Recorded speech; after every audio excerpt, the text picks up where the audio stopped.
আমাদের হিন্দু সমাজের যে দাবিগুলো আছে সেই দাবিগুলো আমি এক এক করে বলবো।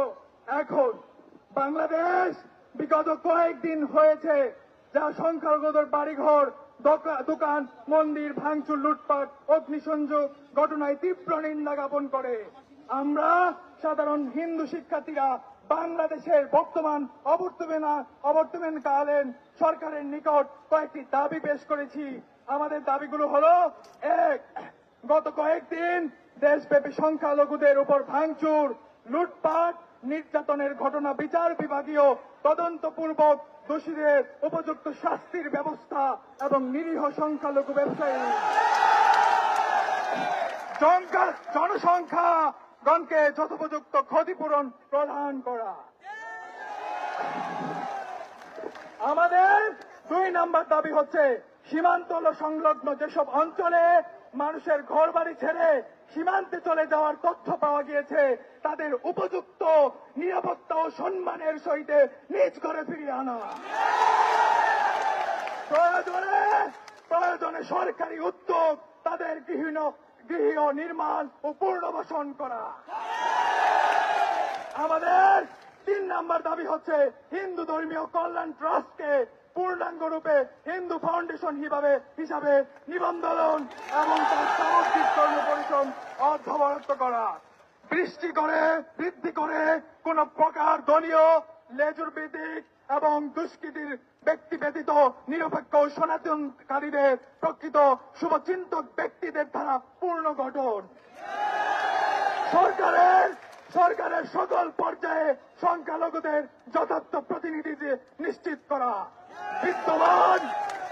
বিদ্যমান জাতীয় মানবাধিকার কমিশনের ন্যায় পৃথক স্বতন্ত্র জাতীয় সংখ্যালঘু সুরক্ষা কমিশন গঠন, যা সংখ্যালঘুদের উপর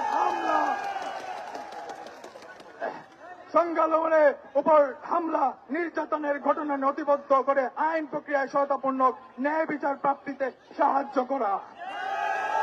সংখ্যালঘুদের বাড়িঘর, ব্যবসা প্রতিষ্ঠান, ধর্মীয় স্থাপনা বিশেষ নিরাপত্তা প্রদান এবং আক্রমণের ঘটনায় যথার্থ পদক্ষেপ গ্রহণ করা।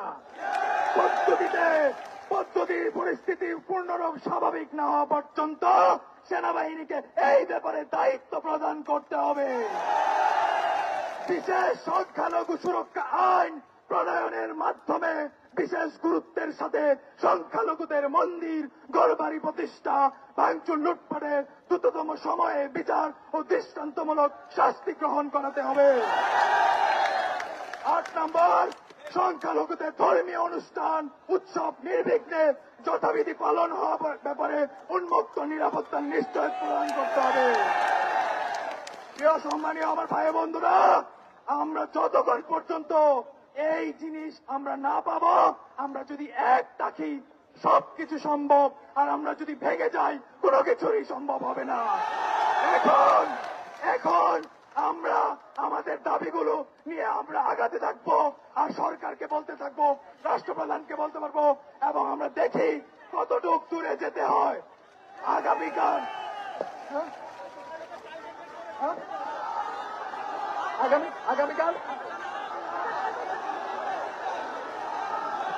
আবারও বলতে যাচ্ছি,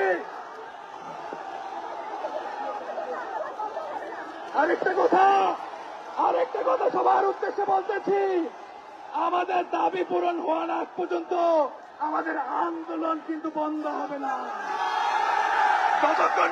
যতক্ষণ পর্যন্ত আমাদের দাবি পূরণ না হবে ততক্ষণ পর্যন্ত আমরা রাস্তা ছাড়ছি না।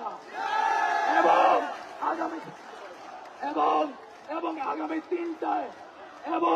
আগামীকাল 3টায় আবার আমরা একই জায়গায় সমাবেশ করব, এবং এই জায়গায় আমরা সবাই একত্র স্থাপনা তৈরি করব। সবাইকে ধন্যবাদ।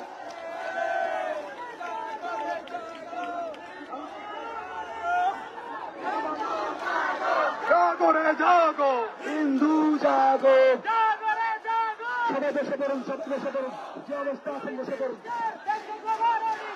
আপনার বসে পড়ুন।